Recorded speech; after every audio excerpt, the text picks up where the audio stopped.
What's going on, people? Back with another episode of the No Strings podcast. I am Kojo Anim. Natty Ranx. And today we have a very special guest joining us. Dating relationship expert. Chengi's in the building, ladies and gentlemen. Thank you. Welcome. How are you? I'm well, thank you. You look good. Why, thank you. I had to make an effort. Yes. I met her outside before she came to the studio. She was standing in the rain. Like, In the rain. Help me. Where am I? Spare some change. Spare some change. I don't have to be here right now. How did you get into the studio? How did you get in today? How did I get in? Yeah. Uber. Uber. Yeah. Okay. You gotta use the Uber. Uber. So that was straightforward enough, no parking dramas. Do you talk to your Uber driver on long journeys? Usually I do, but not today. Okay, you was nervous because you was meeting us today. Yeah. I was like, game mode, headphones. Oh gosh, she's coming head defensive. No, I'm easy. I'm easy like Sunday morning. Now, you're from Watford? Currently, yes. Okay, so is that where you live or like where did you grow up? I grew up in Zimbabwe. Oh. I was born and bred in Zimbabwe. What part of Zimbabwe? Clapham? Harare. Oh. Act like you know where that is. Harare? You know where it is? Never heard of it. Glad. Never heard of it. I'm not one of the people that pretend they know. You know what I mean? I like to learn stuff. No, never heard of it. Yeah. Yes, I was raised in Harare, and I came to England when I was 18. Oh, okay. I'm an immigrant. But you came when you was grown, Yeah, though. what was that transition like? Yes, 'Cause I'm obviously an African girl. You done the whole schooling thing in Zim, and then you came over here. What was that like? What was the culture difference? Depressing, really. I think when you're in Africa, you kind of think of England as the Heaven? land flowing with milk and honey. It's just so beautiful. Everybody's doing so well. And I got here and the weather was like this, grey, right? So I had serious depression for like a good month. But the way I was raised fit quite well with English culture. So I kind of felt like I was home. I know it's strange because I was raised in Africa in an African environment, but my father was very Western in his way of thinking. Right. So, Was we were colonized for a very long time. Was he impressed by like British people? No, he hated white people. He hated white people. He was a total racist. So what? Sorry, no, because And he just had to come to Britain to London for that. No, but he's kind of like, you know, a lot of African parents, I think, they have this thing about England, America, right? Where they feel like this is the standard that we must live up to, do you know what I mean, in order to succeed in life, right? Zims are bougie as well. They're bougie as well. But what was his... We don't mean to be, though. But what was his kind of like, what was his ethos like? Where did that ethos come from? To be honest, I think my parents were really interested. Looking back now that I'm older, looking back at my parents, I think they always had a clear vision for where their kids would end up in this world. Okay. Do you know what I mean? How many of you? We are 7. African, baby. That's a small family. What's a small African family? What are you talking about? Right. I thought Jamaicans were bad. I'm eldest of 7, so. Oh, are you? You're the yeah. first one of 7. First. What are you, baby? I am 6th. You're 6th. Oh Yeah. wow. Okay. Yeah. I'm the oldest of 5. Are you? That I know about. Yeah. Yes, well, there's always that with African daddies. When did that pass away? The funeral, I was 7 that I know about. Let's put it that way. Yeah. So what was his ethos?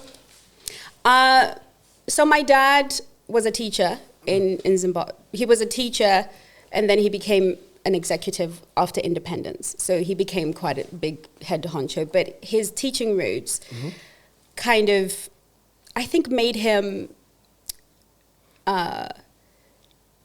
want his kids to be international.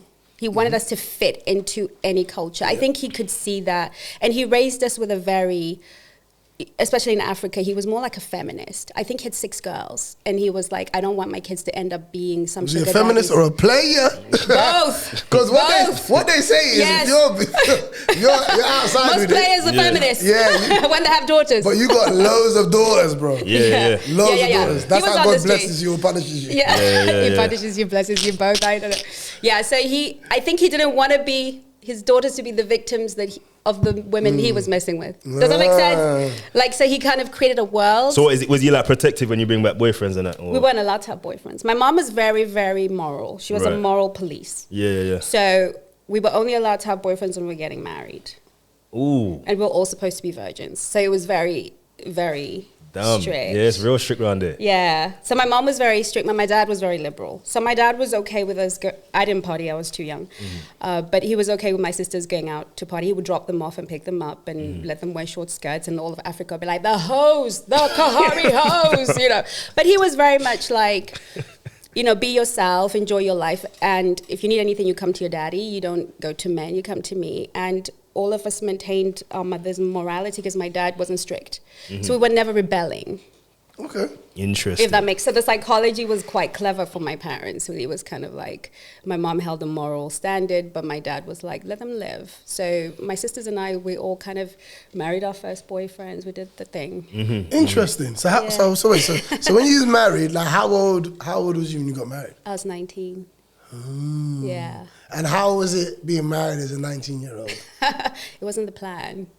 What do you mean it wasn't the plan? The plan was if you had a boyfriend, Yeah. You gotta get married. you gotta get married, yeah. Otherwise, it's Well, like, why are you 19 introducing me to him if Yeah. you're not getting married? Like, where's the wedding? Right, exactly. The plan was, when I came to England, to the generation I came in, when you came to England, you were going to study and then go back home.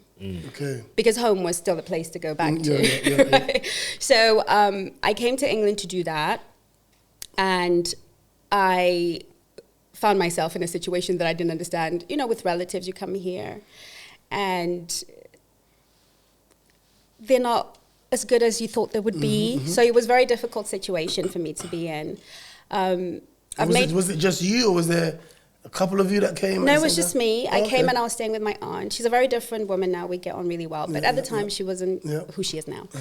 And at the time, I met my ex-husband. Right. Because he was my cousin's friend. And it was Right, just yeah, one of yeah, those yeah. young people things. So I need to pause you there. Yeah. What's your rule on your brethren's dating your family members? Because you said that was your cousin's friend that you got married Was to. it a male cousin or female cousin? Female cousin. Female cousin. Yeah. Okay. Yeah. What's my take on Yeah. that? I've always believed that if I have a good friend and he likes one of my relatives, if I really rate him, I ain't got a problem with it. But if I know you're outside on crud, or we've done crud together, if we've done crud together, brother, big man, you're doing too much, right? You're doing too much. Go around there, innit? Go around there, see what's over there. But you know, my friendships have always been mixed up of both. And I feel like if I rate you and you're a solid dude, because I have a lot of them around me as well, those things are, for me, inevitable. I don't try and control human interaction. Right. You know, I'm not God. Yeah. And so many people try to be God. Do you know what I mean? But sometimes people just connect. And I might see my female cousin, right?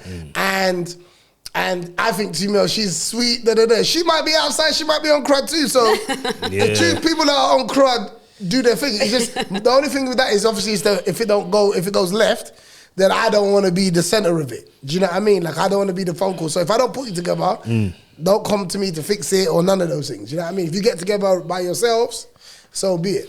Fuck that shit. I don't want any of my brethrens dealing with any of my sisters or cousins. Nah. But why though? You know what it is, yeah? There's just so many women around, bro. Yeah, but you say that, but There's so many women around. Fam. no, but that don't make no sense. Because- that can't be your reason. The reason is The real reason. You know what the real reason is. What's the But real reason? bro, like how we can I'll lose a friend. Yeah. Because we can't talk. I don't want to be hearing about certain parts of your relationship. Like, But how what we if you can lose talk. a friend, but she gains a good husband? I mean, is it that sparse out here that my It is. brethren is the Bro, it only is. my You know brethren what- is the only person? Hear what I'm saying to you now. Nah, Generally, it's too close to home, bro. It's just my I hear personal you. thing. I innit? hear you, but I'm giving you food for thought, right? If it's so easy, bruv, why is everybody on dating apps? If it's so easy, like it's difficult because of options. Yeah. It was easier when the girl down the road like you, I like you, you like me. It was so easy, bro. When you have options, bro, it doesn't become easier. So whilst you say you could be everybody, bro, if this is my circumference, Yeah. this is supposed to be really where you look first. Really, it should be. But also, we should be seen as brothers to my sisters and my cousins. It should be, if you're close to me, your family. So you shouldn't even be looking at my sister or my cousins like that. No, you shouldn't even, because if they were out, I would expect you to intervene on anything like you're one of her brothers as well. Absolutely. So in that mind frame, if one of my close brethren had a boy who they can vouch for that was interested, then cool. That's 2 degrees of separation. Fair enough. Yeah. But outside of that, you lot are meant to be my brothers. We're protectors. You can't be protecting and looking at me. Nah. But what does a man do to his wife? What does he do for his wife? But it's a different thing. To you, it's a different thing. You're making it a different. I'm making it different. You know what it is? I remember watching. Remember You Got Served. Yeah. And when Omarion went out with Marcus Eustace. Yeah. And I thought, little snake, brother. Snake. So like from then I was just like, nah, man. I'm weird though, innit? Like I like to keep certain things separate. Yeah, you're not weird. I don't think you're weird. I just think that's just your opinion and that's your standpoint. What do you think, Jen? I've got a question. So, for instance, your friends, hopefully they're men you respect. Facts. Would you not want your sister to be with a man you respect? Of course. And a man that you can hold accountable because she's safer with a man that you respect? Mm-hmm. Yeah. So you can do that with your brethren. No, but you don't know him like that. We have to get to know him then, innit? But why get to know someone that instead of somebody that you already know? Natty, you want that relationship that you currently have, though. It's what I'm comfortable with, innit? Yeah, it's what I'm comfortable with, bro. Your friends are men you respect. I'm getting hot. No, I'm not. No, You don't know what a hypothetical question is. He thinks it's really the vein in my neck is starting to just... I'm sorry. I just really was. I'm big bro, innit? So you lot are asking me this. I'm just really seriously curious because I didn't. I'm more kind of like conscious of what Kojo was saying, but this is new to me. So I'm just really curious that if I would have thought, understandably, if the friends I have the highest respect for, then I can for sure, because the biggest problem that we're having in the dating world is that no one is accountable to anybody. So if I'm a stranger dating your sister, I'm not accountable to you. Right? So I can do what I like. I can do her dirty. I can get her pregnant. I can do what I like. But if I am your friend, I'm going to move different because at the end of the day, so to me as a brother, that would... I think it's important to have a relationship with your sister's partners and involve them into the family, and that's something we can kind of get into. But in terms of like my circle, my brethren, I want them to be looking at my sisters or the women in my life like their family as well. So out of respect, I would expect you not to be looking at them like that. Do you know what I mean? Right. Women, you might get your cousin, my female cousin being like, oh, who's your friend? And I'm like, shut up, we're just gonna lock that down from now. Yeah, right. Obviously I know they're bantering, but it might be like bro, that's just me. No, it's not you. You know why it's not you? You can't look me in the face and tell me that you've never... Okay, that's the You've never looked at one of your brethren...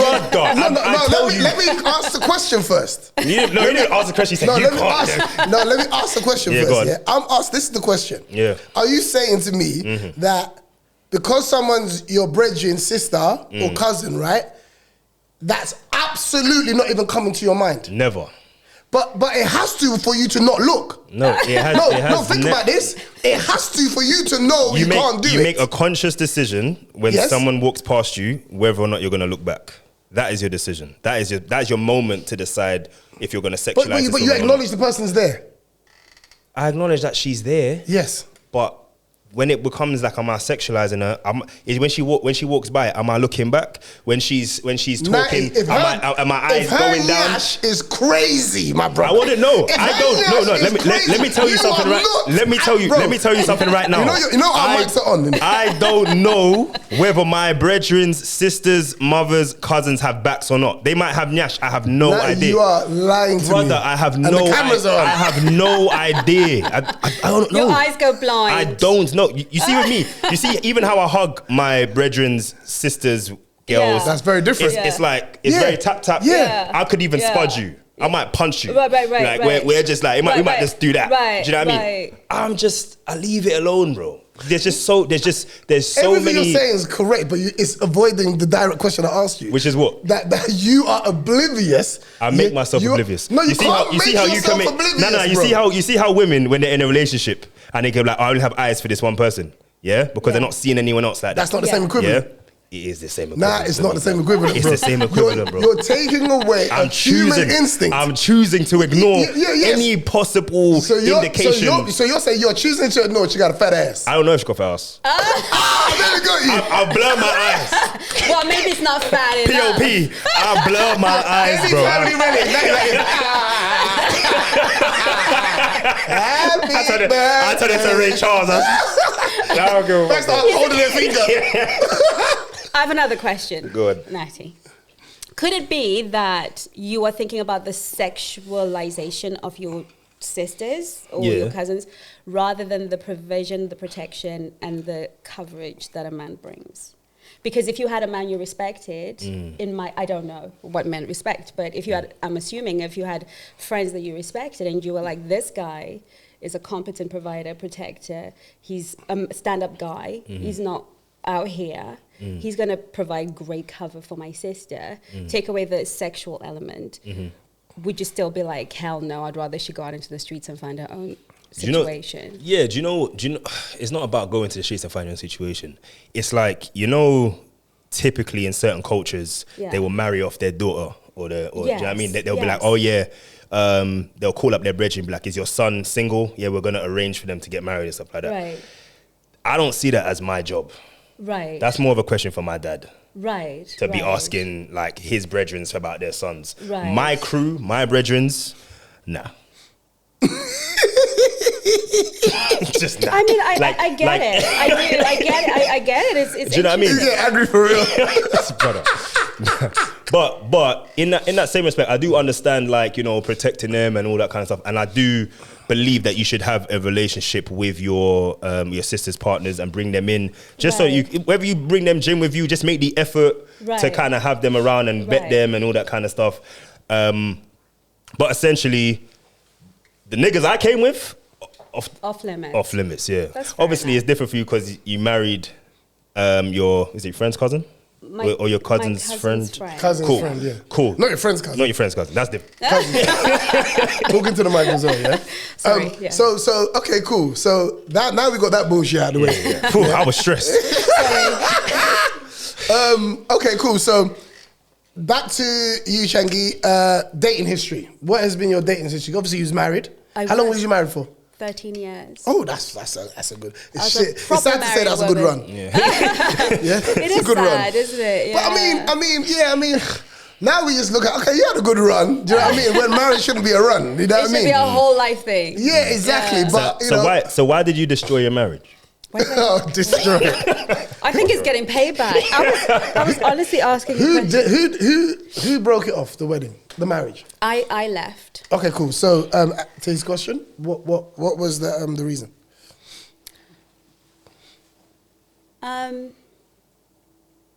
So, number one, we were very young. But you're 13 years older, so please don't use that as an excuse. You're 13 years older now, so that's when it ended. Oh yeah. Yeah, I was in my 30s. Let's put it this way: when I left him, I went to a shelter for women fleeing domestic. Okay. abuse. Right. Okay. Yeah. And was that kind of like the final thing? Yeah. Okay. I mean, And were I there would have children? stayed, honestly. I would have stayed through it because I am a Christian woman and I believe in covenant. And I was going to stay till death, but it took a lot of family intervention. A lot of people had to really talk me into it because it wasn't something that I take lightly because, I made these promises before God. And it was very traumatic because it wasn't just leaving my marriage. I felt like it was leaving my covenant with God. Yeah. But it became necessary for my mental, for my survival. Were you doing what you do now as a profession when you were married? No. Is this something that kind of came around after you left I that was not marriage? trying to be anybody's relationship expert. Right. Can I just tell you that? Yeah. Because I was like... Yeah. This found me. I didn't find it. I didn't choose it. It chose me, like most things for most people. I was really healing my own soul. I was, basically, this is what happened. Okay. Yeah. When I left, I I never, ever, ever, ever, ever, ever, ever wanted to be married again, ever. Right? Typical. You're still wounded, and when a marriage breaks, you break because you truly are one person, and you disintegrate. And for me, my marriage, my life, and my commitment to God is still and was this way, but I felt like I'd compromised a lot of who I was by walking away, and becoming everything that I used to condemn. Because like prior what? I was becoming a single mom, taking your child away from their father, all the things, right? I was a full-time minister in the church for 5 years prior. So I was preaching these things, from the pulpit. So here I am, packing a bag, taking my kids' toys, and doing the very thing that... So wait, when you're the pastor, what does that make the man? The first man? We were not pastors, we were just full-time Oh, ministers right, in the church. okay, fine. Yeah, Okay, we were, cool. But in that essence, like, if the woman's like the pastor, what is that? Because I know the woman's the first lady. What do they call the guy? To be honest, it's one of those relationships. Second nigga? I just think he's the husband. I think husband is a very elevated title. I don't think anything trumps husband, to me, anyway. Because a woman still has to submit to her husband first, right? Not her boss, not any king. It's her husband first. So I think, because my pastor was a woman, and her husband was a pastor as well, but he was more kind of... But yeah, so it broke my spirit to do that. And so I think there was a part of me that felt like I needed to be punished to stay single and never ever date ever again. And there was a part of me that just didn't trust men or like them. Yeah. Because he was my first. I trusted him with everything, So I didn't have another blueprint. Another example. I didn't have any other experience. So when I started to heal myself, and people were saying to me, Chengi, you're so young, you can start over. The usual. My mom, everybody was begging me, please, don't die alone. All the things. And your son needs a dad, and all the things, right? But I really wanted my son to have a relationship with his dad, but we needed to do things legally and properly. And he lives with his dad now, and I'm very happy. Can I pause you? Yeah. How messy is the divorce process in London? Obviously, in America, everyone talks about this split and whether they get prenup and she taking half, Eddie. Like, what's that like over here, having been through a divorce? Like, to be honest, legally. For me, I was the breadwinner. I was the one that bought the homes. I was the one that kept things going. But when I left, I didn't want anything.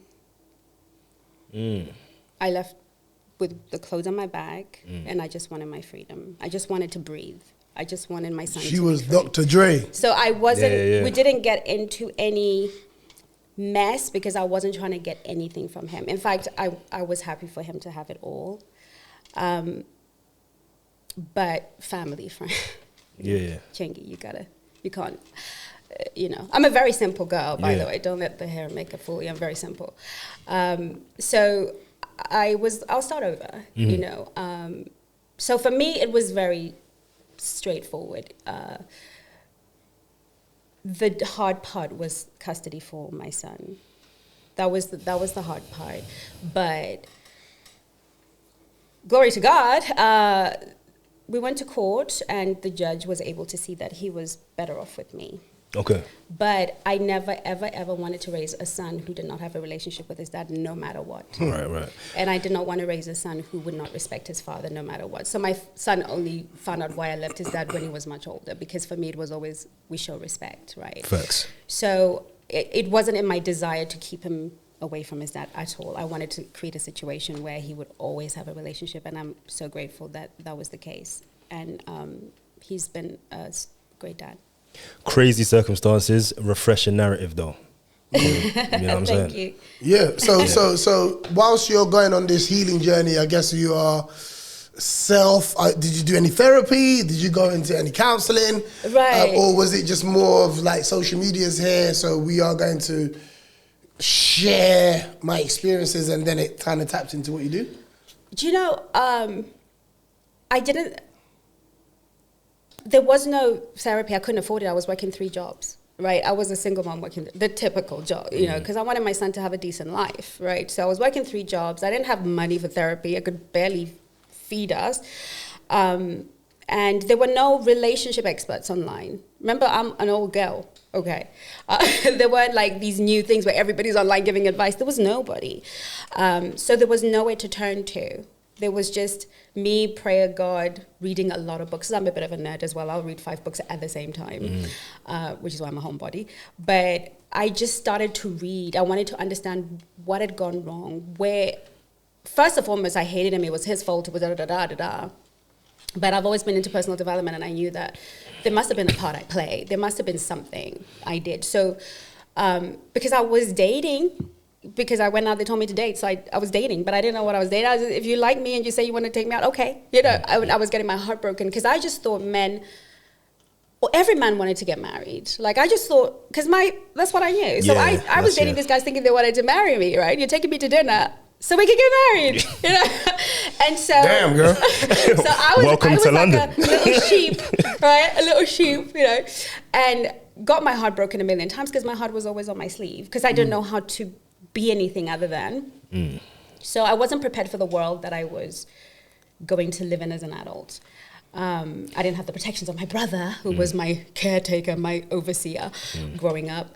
So I was trying to figure out the dating thing.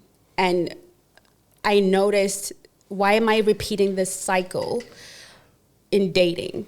So that's when I would read books and loads more books and more books. And I started realizing that I wasn't showing up the way that I should. I wasn't selecting properly. I wasn't doing all the things. And so eventually I stopped dating for 3 years. I just said, forget that. I'm going to focus on raising my child, make him my priority, and I'm going to learn because somebody must have figured this thing out. So the YouTube channel really was an accident because I was selling makeup. I was a makeup artist for much of my career. And I was... So I see you comfortable in this chair. Yeah. Oh, yeah. This is She got one of these in the car. She's chilling. Like, yeah. She's about to put the bass layer on me, bro. I was like, whoa. Bring your faces, boys. Bring your faces. You know. So I was trying to sell makeup to make money because I was, you know, like, again, I was working 3 jobs, and one of them was makeup artist. Others were whatever I could find to do. And so I found this company, and they were like, why don't you go on YouTube and do some makeup tutorials and sell the makeup? That was really the thing.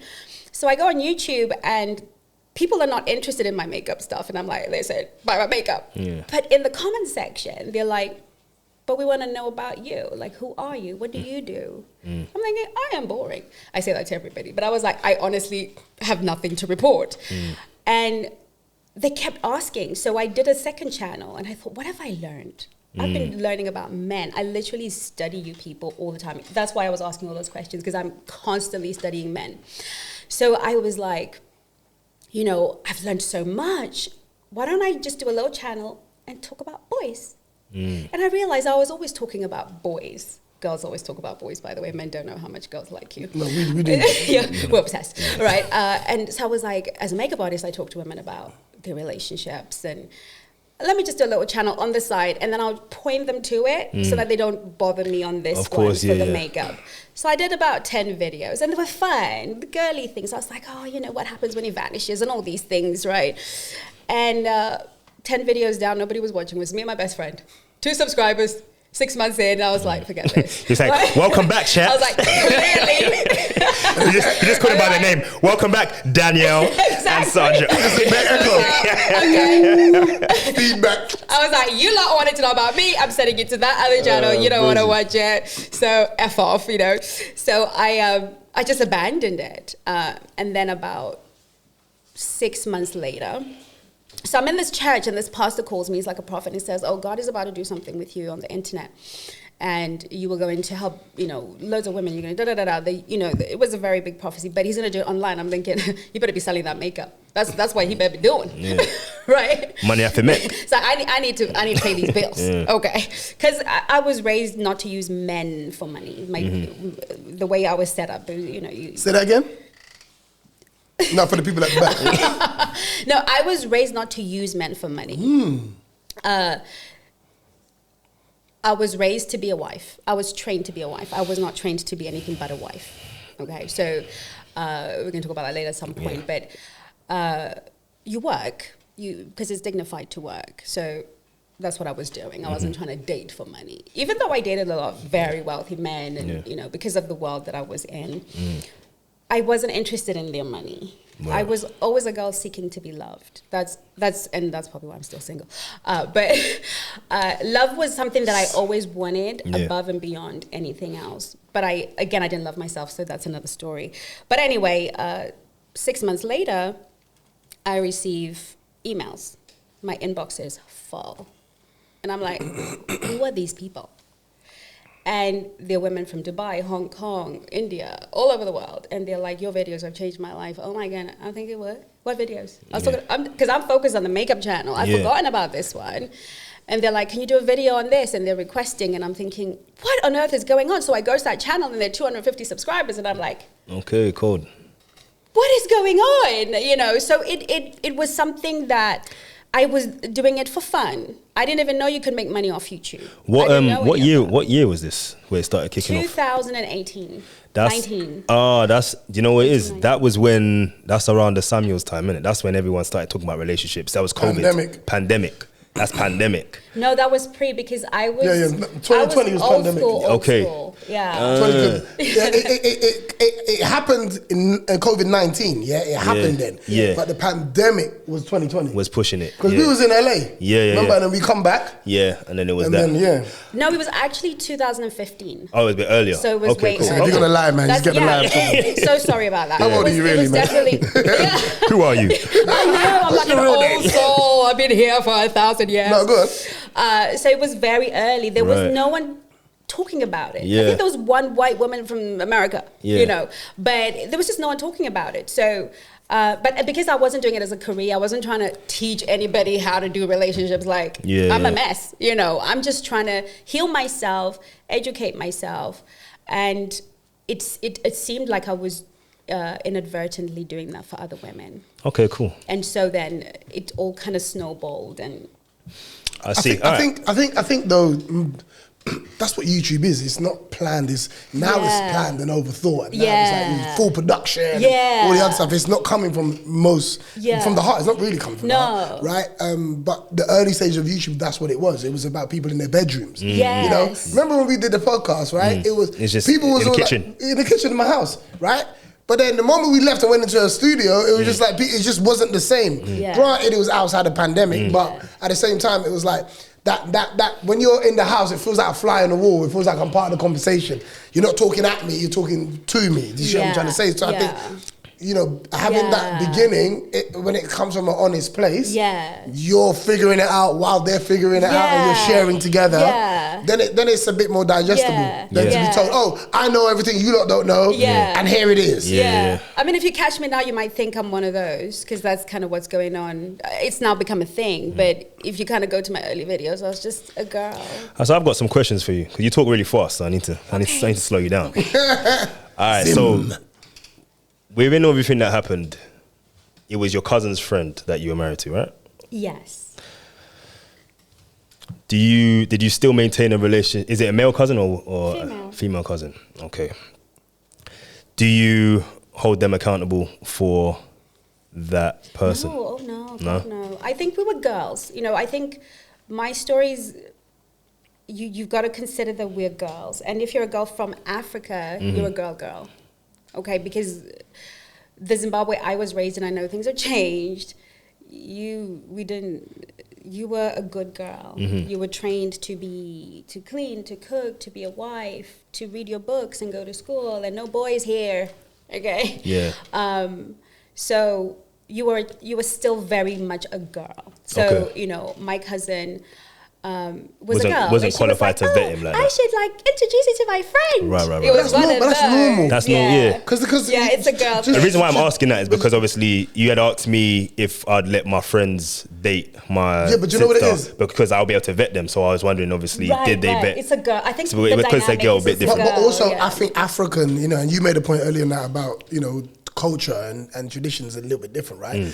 it's you realistically you meet your wife or your husband through family. Yeah. That's normal. Like you meet your wife. Yeah, I mean you go to a wedding. Yeah, weddings, christening, that kind of thing. Yeah. That's normally how it goes. You know, my cousin will introduce me to you know, I often talk about we live in a world where we got a group of friends, but we're not hooking each other up. We're letting our friend go out into the wilderness and figure it out. Like what? That don't make no sense. So even though you have your reasons for saying what you did and you're know, entitled to them, when you think about it as a community, right? We're not doing right by each other in that field. We're not. We're not really doing that because if we're rolling together on a consistent basis, there's a rhythm that we have. There's a moral compass that we stand by. Yeah. Right? When we're bullshitting, we're bullshitting. When we're serious. And we are both at different times, right? But reality is, it's supposed to be that way. We're not supposed to I'm not supposed to know 3 good girls or have 3 good girls in my family, and I'm telling my boy, go over Yassa and figure it out, big man. No, just look at it like that, yeah? That's basically what we're doing. Go over there, bro. Nah, go over there. Yeah, I know. Go and find something that like this, but not this, big man, yeah? And then we'll back up at the club and do what we do. Like when you say out loud like that, it's unnecessary pressure that we're putting on our circle. We're supposed to be like, hey man, I met someone at work. This person's really, really cool. I think you lot will hit it off. That's how it used to be. It's not like that number. We're telling people to dating apps. We're telling them to go and figure it out. And now in the world of options, you want less options. You want someone that cares about you for real to be like, bro, you need to go and chat to this girl over here. People aren't staying together long enough anyway these days. None of your business. No, but in general, bro. No, but it's none of your business. It's none of your business. How many friends are you going to have that have all been with your sister? No, but I'm not talking, you're making it about that one specific thing. I'm talking about generally speaking, right? Just like having friends, it could be work colleague, it could be, this is your community. Right, so take it away from just your sister, right? Because that's still an extreme. But she still falls under that community. Right? Whether we like it or not. But I'm talking about most of the times, it might be friends, it might be colleagues, it might be a cousin, it might be, do you know what I mean? It's like, I'm not gonna see my friend, for example, I know a really cool girl over here, and I'm seeing my friend going through a madness in his relationship.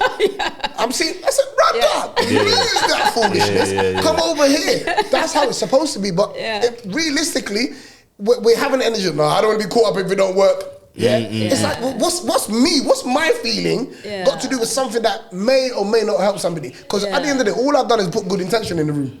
What happens ain't my business. You're adults. I will not be accountable for none of that. And as well, though, there are some friendships that you have, and you can vouch for them as friends. You might not be able to vouch for them as business partners, and you might not be able to vouch for them as partners, like relationships as well.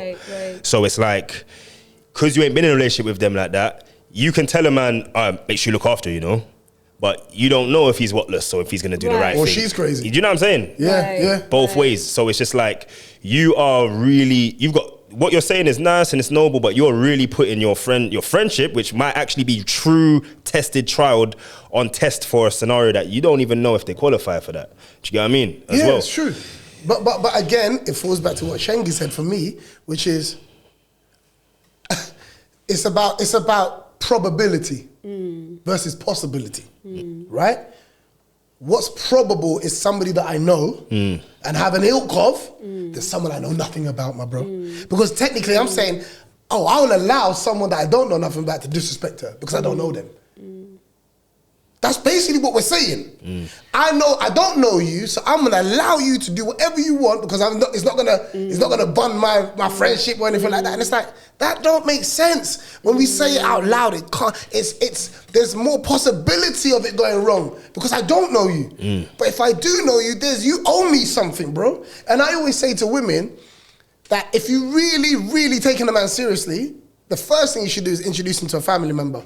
A brother or your father. No, right? Fact. Yeah? And they'll size him up. They'll size him up. Pause. Now, most women know that they'll size him up, so they don't bring the idiot to the house, which is good. So when you do bring someone to the house, I, as your brother, know that it must be real then. You must really, really like this guy. Now I've met you, you owe me something. Bro, if I don't know you, bro, you can damn near do anything to my sister or my cousin, and I'm gonna look at that and be like, well, don't really know him like that. Do you know what I mean? Or maybe that gives me license to go, let's go and fist him up or do whatever. But the reality is, I think someone closer to home, friend, family, cousin, whatever, right, workmate, it's a little bit better. Because I feel like you owe me something then. And I think your partner's man should always owe you, I'm sorry, your friend's family or whatever, that person should always owe you something. Yeah. You can't date my sister and you don't owe me nothing, bro. Yeah. Once I meet you, you owe me something. Yeah. That means I can do whatever you want and I don't care about what Kojo's saying. No, but I agree. I agree that you should get whoever you're dating to meet a man in your life or whatever, and get them to size him up, as Kojo put it. Okay. Pause, by the way, that's African? Crazy. Man said size him up. I won't let you down, people. There's always a why. Yeah, there's always a why. I'm Jamaican and Bajan, so I'm from the Caribbean. I love Caribbean people. Oh, yeah. I kind of island boy, you know. Yeah, man. You know. Yeah, man. You keep that energy at immigration. You come free for Terminal 5. I think obviously I will relate more to what you're saying because I'm African, and I genuinely believe that it's not even an African thing or Caribbean thing. I think in truth I only exist because that's broken down. Because when we're talking about relationships, I'm talking about the matter of accountability, compatibility. Right.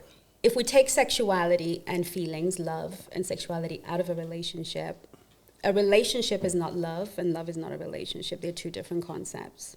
They work better when they're together, but that's why arranged marriages do well, because arranged marriages are built on the platform of compatibility. So I am more likely to be compatible with somebody that either you two are going to introduce to me, because you know me. So you are, you're gonna figure out the compatibility piece for me. And if we have similar culture, similar backgrounds, the more similar we have is gonna be great for compatibility, because why do relationships break down? 90% because of lack of compatibility. Facts. That's why you say there's so many breakups, because people are incompatible. What we do is we connect on sex, which was your first thing, is I don't want to know that he's sleeping with the right? We're connecting on chemistry, and we're connecting on feelings, right? But they don't build the foundation of a relationship that lasts long term.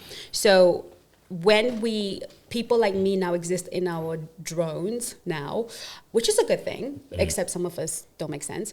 But what do you mean you exist in your drones? As in relationships, people, coaches, experts, all over the show, right? Some make sense, some don't, whatever. But we only exist because of the breakdown in community.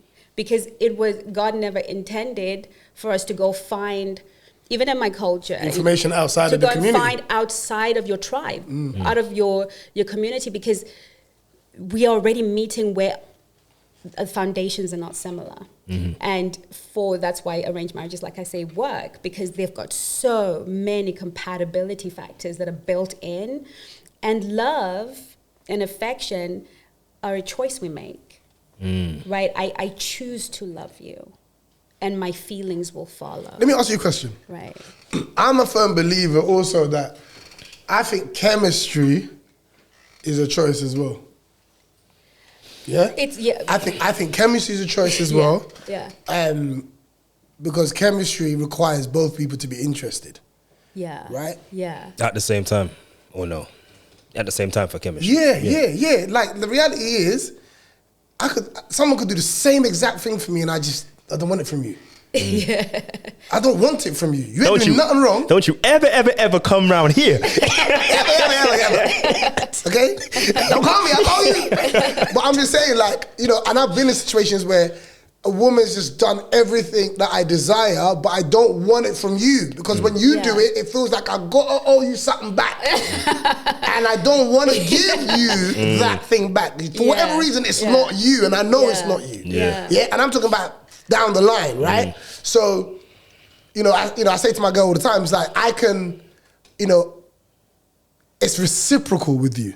Not because you're doing it for me, but there's something about you that makes me want to do this for you, right? So because I've made that decision, now it's easy for me to receive that chemistry back. Yeah. Because chemistry can be blocked. Somebody can be coming to you with it, but if you're not reciprocating, one person's got chemistry. You often hear people one side of the relationship talking about, oh yeah, we got so much chemistry, right? And you see them like a couple, and you're looking at the brother, you're like, she got chemistry. You got chemistry. But what's your definition for chemistry? Just so we can use for the me, same word. chemistry to me is it's compatibility. It's things like sense of humor, maybe how they're intimate, like if they're how their intimacy flows. That's chemistry. I'll put it kind of on maybe just how they actually think, how they're planning, like what their future is, if it's in alignment. I'll say those kind of three things. Well, I would say I have chemistry with someone if those three things are kind of. Well, it says here the complex emotional or psychological interaction between people. Yeah, break that down again. And for me, it's pheromones. It's not. I don't think it's lust. I don't think it's all of those things. I don't think it's got anything to do with sex. It's just like it feels good when you do it. Yeah. You know, that's what chemistry means. It feels good when you do it, and it feels good when I do it to you. That to me. No. Brother, why do you have to say that to me? I'm not saying it to you. He did. I'm talking to I'm you. uncomfortable. Give it to her. Have a conversation with me. Shut up, man. Bun up. Anyway. So basically, I feel like that's what it feels good like when you do it to me, and it feels good when I do it to you. Yes. And we both agree on that. Yes. Yeah, that's what I think true chemistry is. But I still think it's a decision in there. Absolutely. Chemistry isn't this thing where we just get along. No, because I can get along with people if I want to. Yeah. Do you know what I mean? I can get along with people if I want to. There's something about you that makes me say no. Yeah. Is there such thing then that you, like you say, over time? So let's say, for instance, you're in something and you're not really getting that chemistry straight away, but over time because I think when you're around someone for long enough, you start saying the same kind of jokes as them. You can kind of build that kind of rapport a bit more. So do you feel like you can build chemistry over time and it work? Or do you think you're always going to revert back to your default? For men, not so much. A man, and let me just define what I mean by chemistry for me. What you're saying is all true, but chemistry being attraction is how I'm speaking about chemistry at this point. Which is a decision. To a degree, it's biological. You're attracted to everybody. Absolutely. So attraction is three parts. Attraction is biological. So your pheromones, so I have to smell you, right? And you have to smell me, pheromones. And then they go to the back of our throat and they go to a part of our brain that decides whether your DNA and my DNA are compatible. That is your DNA as close to my father's DNA or not too close? So we got to make sure you're close enough but not too close. And then what happens is I experience arousal, right? So that's why you cannot dictate attraction. It can Make sure you have your mints. You could be very much no halitosis, a married baby. man, and I could be having, an experience. Yeah, right? that's crazy. Yeah, because it's got nothing to do with a decision or anything I've made. It's just that our pheromones are compatible. So there's that part, and then there's the part of patterning. Okay, so we are always going to choose our patterns, and if they're traumatic, if they're not, whatever the story is. So that's patterning psychology, neurology. And we want to make sure that our nervous systems are compact. And then there is an element where we choose to relate in harmonious ways. And that is where I think decision comes in and where a lot of people fail to do it good, to do it well, right? So when we're talking about chemistry for men, a man, his eyes have to like you. Like, it's very difficult for a man you're men, so you can verify or not, for a man to see a woman he does not find attractive and then over time develop attraction for her. He might develop respect for her. He might develop love for her. That's absolutely possible because, again, arranged marriages are working on that premise. But I always say to women, for a woman, because our bodies are built biologically, naturally more selective. So put me in a room with 100 men, my body's going to reject 80 of them because I carry the weight of pregnancy. So we're talking about that biology. So women naturally do not find men attractive unless maybe 20% of the men that they're gonna be kind of, which is why women are like, you're too choosy, but it's actually just biological, right?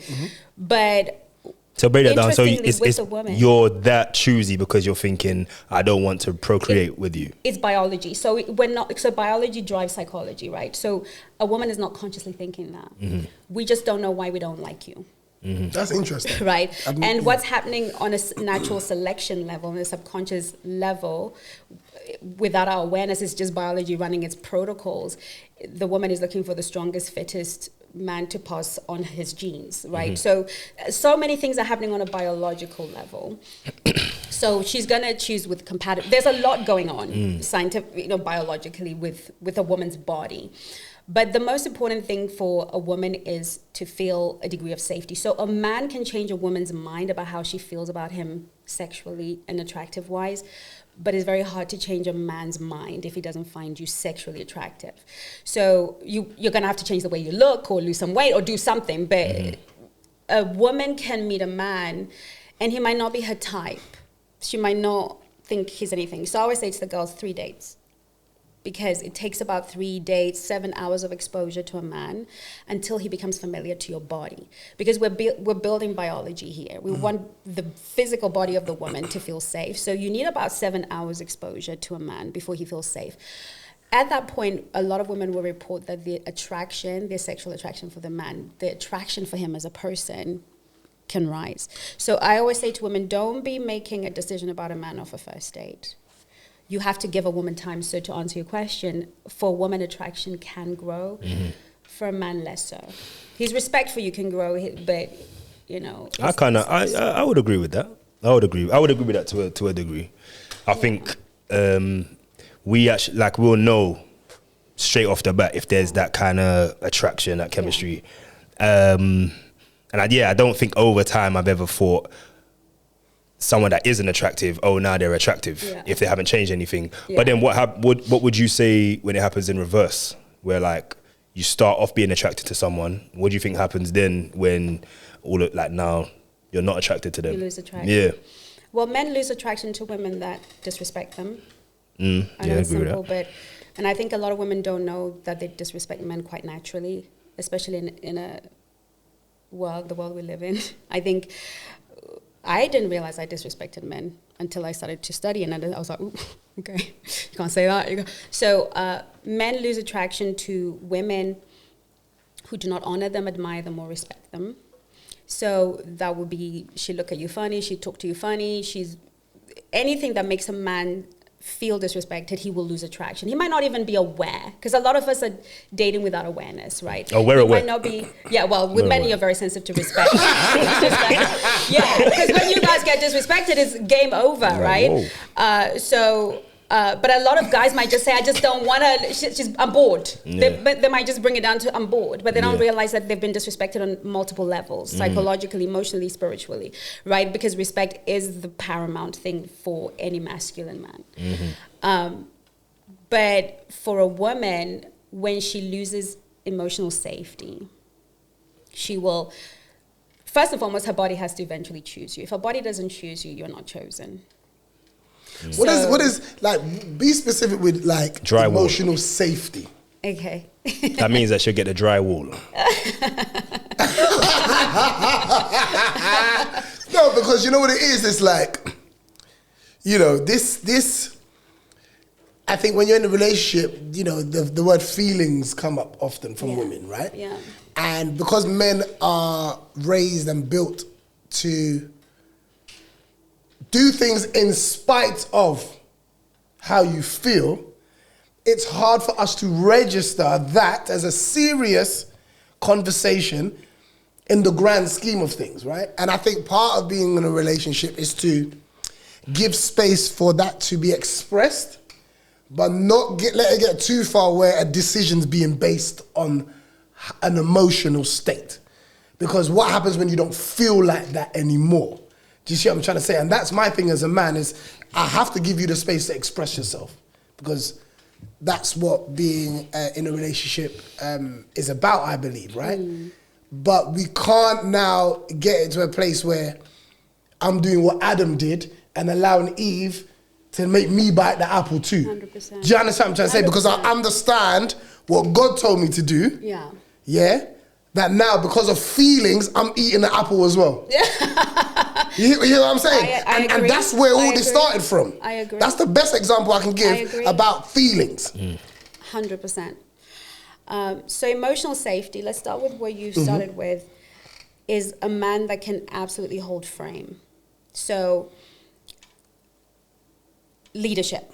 So as a woman, I need to know that I can press you for what I want and you can say no. Because when I know that I cannot manipulate you emotionally, I will respect you. So these are tests that we run on each other very subconsciously. So a woman is always going to push and create emotional chaos around a man, and depending on how that man has been trained, because like I always say, the number one job for a husband is the emotional regulation of his family. Okay, so he's the thermostat for what happens in his home. And for that to be possible, he has to have great emotional regulation. Now, a lot of men don't have that. So a woman's chaos can throw him into chaos. And once my chaos throws you into chaos, I lose respect for you. And I no longer feel safe with you. Because your ability to hold frame, which is what you were describing, I'm going to listen to what you have to say. I am going to make you feel heard.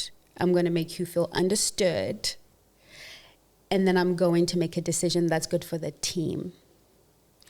Once you can establish that with a woman, the stronger the woman, the more she needs to know, right? The more powerful the woman, the more she needs to know you can stand. So what a powerful woman who is not trained in the feminine might do is come with that masculine energy. She wants to just make sure that you're a bigger man than she is, right? But if you're not trained to understand the psychology of women... She wants to make sure what? You're a bigger man than she is. So she a man? No, well, I'm saying that.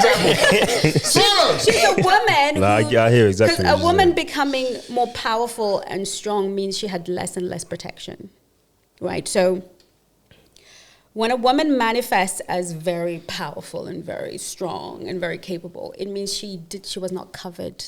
So she had to become the man that she needed. Because when a woman is not covered and protected, she leans into her masculine for safety. So when she's coming to you, let's say she's chosen you, she's like, Kojo, you're my man, okay? And she's this powerful woman, right? She really wants you to cover her. But she's testing if you're capable of it. Because she's had to cover herself for so long. Now, if she's a black swan, if she's trained in the arts of feminine energy, she's going to understand how to get that from you without disrespecting you. But if she's not trained, she's going to be disrespectful. And in that instance, the man that's going to win her is the one that doesn't, if he wants to win her, but is not the one that's going to be triggered by her behavior, but the man who's going to set a standard and a very clear boundary. Yeah. So I know what you need. Yeah. I know what you're saying, but I will not tolerate disrespect here. And often men fail that test because they want to get into her body more than they want to have leadership or responsibility. So, and it's not all men, obviously, but a man has to want a woman's respect more than he wants to get inside her body. Because if he prioritizes his sexual drive, he's always going to he's going to compromise his own values and come across weak to a woman. That's why women will be like, I like a man to put me in my place, all that kind of shit. We you know do. What I'm saying? But realistically, it's, I like a man that holds frame. That's basically what we say. That's it. Who holds frame. You can't, because then it's like, because one thing, that will irritate most men, but it shouldn't irritate your man, right? Is somebody who will hear that and kind of be like, oh, so you just like looking for trouble. Because that's how, when I have no chemistry with you, that's how I'm receiving that. Oh, you like to cause trouble. Yes, you like to cause trouble then, and when a man talks, but really, they're just untrained. They're untrained. No, I don't think they're untrained. I think they're not here for the same reasons you're here, because you hear the same thing from someone else that you're invested in, right? It's about intention. I think whatever your intention is as a man is how the thing sounds, right? Yeah. It's how the thing sounds. It's softer when you've got intentions for someone. Because I naturally know the toughest women out there are the softest women out there. I know this by practice. Yeah. So when I come across a very tough acting woman, I'm not shaken by it. I'm stirred because this is who you have to be, according to you. Yeah. Someone who has no good intention is about to bounce. Because they don't have to do that. Because they're here for a good time, not a long time. But somebody who has plans for you isn't shaken by it. But however, don't get that confused with, I can just do this to everybody. Because whilst I'm acknowledging who you really are, you've also got to give that same respect to the man 100%. That's showing you 100%. Intention. 100%. Don't fuck up and think I'm going to be like this to everybody until I see something, because the person that you desire also is waiting to see something in you. 100%. Do you see what I'm trying to say? 100%. So it isn't one rule for everybody. No. And then the juice has to be worth the squeeze, innit? You can't. Yes. Absolutely. I gotta like you. This is where we talk about quality women and low quality women, right? This is where we talk about quality men and low quality men, because a quality woman is a woman that's very emotionally regulated. So a lot of women think, you are not making me safe, so I'm gonna come here and create chaos so that you can prove to me that I'm safe. But the truth is, that is a low quality woman. And when I say that, I mean that with love, but I mean within the context of the dating space, right, in the relationship space. A quality woman always comes already regulated. I'm not supposed to bring chaos into your world. And the second thing is, I need to learn how to ask for my needs to be met, not create chaos. And then I need to have a different measure of a man's strength, not how much BS he can take from me, right? So teaching women, which is primarily my job, to understand that a man will not commit or choose or stand by too long for a woman who brings chaos like that. But there is a feminine chaos that even I will bring. I'm very regulated, but I'm a woman. I can't help it, right? But even my chaos, I live in awareness of it. And it's teaching women, and this is the breakdown of community, because women are supposed to have a rite of passage. Men are supposed to have a rite of passage. So if we go back to Zimbabwe, for instance, when you get to, when you start your cycle as a girl, you are taken away by your dad's sisters. We call them tetes, and they teach you all things womanhood. They teach you male psychology. They teach you how to have sex, because you're supposed to be a virgin anyway. So they teach you how to have sex. Some auntie will lie on top of you, and you have to learn all these things, right? And you're taught everything, and there's a rite of passage, and there are things you have to do to your body to prepare you for womanhood, right? And when you come back, you're a woman. And the same thing happens for men. But we live in communities where... What, your uncle? Uncle Floyd, get off me, man. I don't know how that sounds, man.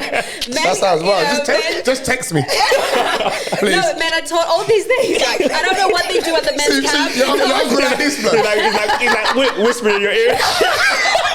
Uncle's like, wait. No, you guys have to go and kill bears. Right now. Yo. The bear won. You're not ready. You go into the wild and hunt. That's but funny. A lot of, I know Southern Africa, I'm not sure about the whole of Africa if they have the same, but definitely in Southern Africa, there are rites of passages for men, and when they become of age, and when you come back from training, you're not, in some tribes, you're not even allowed to live with your father, because two men cannot live under the same roof. So we're talking about the breakdown of these systems, and in every culture, even in England, these things existed. So what we're ending up with is having to train people to even be a woman. Because a woman is not chaos personified. Her chaos is her understanding her spirituality, understanding her psychology. So a man's brain is very different from a woman's brain. Women have the capacity to think and feel simultaneously. That's why it feels chaotic to a man. Men can only feel or think. You're either in your left lobe or in your right lobe. Yeah, it's true, man. Because sometimes, bro, you see, if I'm arguing with someone, right, and I'm vexed, I'm like, I find it difficult to compartmentalize that and now be affectionate or like it's weird. I'm like in that pocket now. That's your compartment. Like until I calm the fuck down or I'm chilled or I process this, or I think, or I'm like thinking about whatever. So sometimes I've had to remind myself, even in the middle of an argument or something like that, or like not even an argument, just like a heated discussion or different point of view. Like, remember who that is. Yeah. You said that to me before. You're annoyed at the situation, but remember who that is. Yeah. I have to remind myself that a lot because it's like, sometimes I could just be thinking, or I'm just thinking, I'm not gonna be able to deal with this forever. And that's the discipline that comes with manhood, right? Yeah. Because I think there are two conversations that need to be had. One conversation is about womanhood and manhood, and then the other conversation is about masculinity and femininity, right? They're two very different conversations. I think we mix them up together. So I think you can't lay masculinity where manhood has not been built up, and a lot of young men are growing up without fathers, and a lot of women are undermothered. Right. So to be fair, a lot of the work I do is mothering, right? Because, people say, oh, women cannot be held accountable. Not by anyone, but by a mother, yes. Right. So we first have to build women up to become women and understand what that even means and accept it for the beauty that it is. Because I think as well, in a feminist world, the best woman is the woman that's as close to a man as possible, right? So a lot of women don't even know what it is to be the best woman unless they're competing with men, unless they're trying to be a man. What is it? What do women look at with men and go, I wish I had that? Because the feminist thing feels like envy. Yes. It feels like envy, right? Yes. So what is it that they're envious of? Right, that men have that they don't have. What is it? Power and freedom. Power and freedom. Yeah, and they think so. They assume that men have power, and they assume that men are free. Yes, every human wants power and freedom. I think the breakdown is that women were not taught how power works for women. Women. So certainly I was brought up in that age where feminism and the whole thing, and I'm not anti-feminism and I'm not pro-it, I'm not in that conversation, but I definitely see where we went off and where we're going off, and I see the good and the bad. So, but I was definitely raised in that era of the feminist, and I had to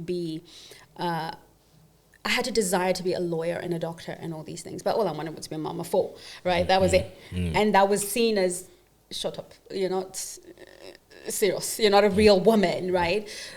So we had all of these definitions of what freedom looked like, because what we saw were men with money, buying their own things, going wherever they want to go, while we had to wait for a man to take care of us or to pay our bills, or, I'm kind of that generation that was transitional, where women had to have a man to live, to survive, to have any honor, to have protection.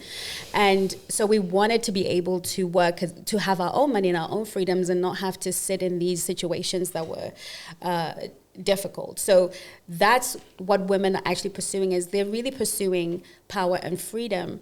And it's not to say that power and freedom was taken away from women. It's just that we were not taught how to wield our power. Bingo. Right. No, because Right. I think women think they want the power that men have, but they don't. No. Yeah? Because the power that you guys have is so divine. Yeah. But it's like, you look at your mum in the house and go, all mum did. Yeah. That's what a lot of women think about their mothers. Yeah. All mum did. Yeah. Right? Because it's like, and again, you have to look at it, it's like daddy's girl.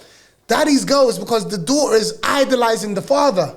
But now it's becoming, she wants to be the father. You know what I mean? It's the difference between, like, they say admiring someone and idolizing them, right? Idolizing somebody, right, is looking at somebody, and every time you look at them, you're like, oh man, this person's so great, and you start diminishing yourself. Admiring somebody is, I see the beauty, let me go and get mine. It's a fleeting moment admiration. Wow, that person's amazing. Let me go and get mine, right?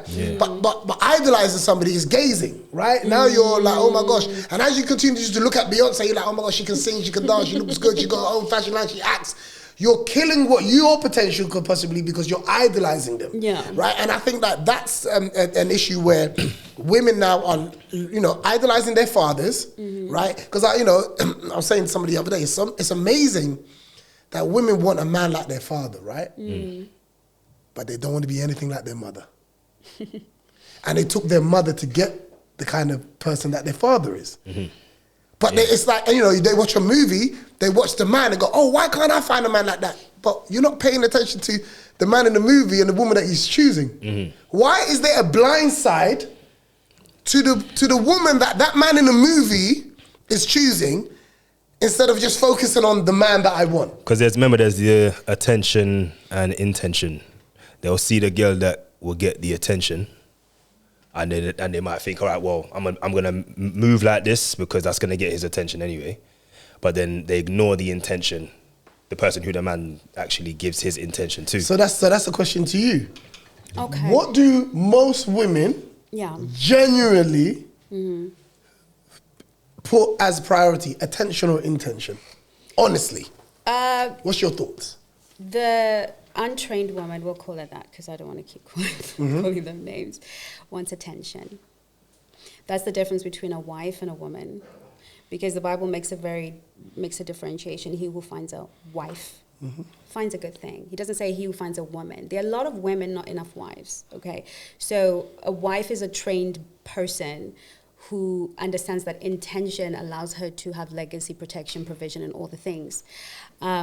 But a lot of women who have not been trained, who have not, even the father picture you're painting, a lot of women don't have a father, right? So she doesn't even know what she's looking for.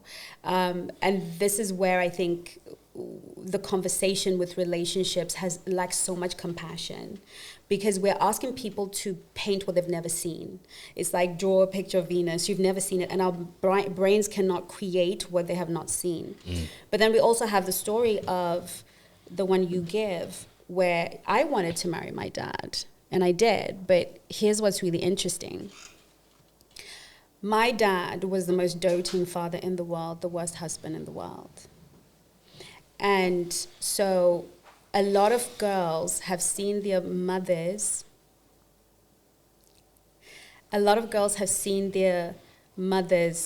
suffer. I remember coming back from school, I think I must have been about 6 or 7, coming from primary school. And I heard my mom crying. And my sisters and I were running, we're thinking somebody's died. And it was probably the 100th time she had found my dad doing whatever he was doing. My dad was very abusive and all the things. But I adore him, right? Because he was an incredible dad to his daughters, terrible husband. So what we grew up seeing were our mothers be very unhappy. We saw our mothers crying. We saw them in pain. So we don't see our mothers and say they chose a good man. What we see is our fathers who are good dads.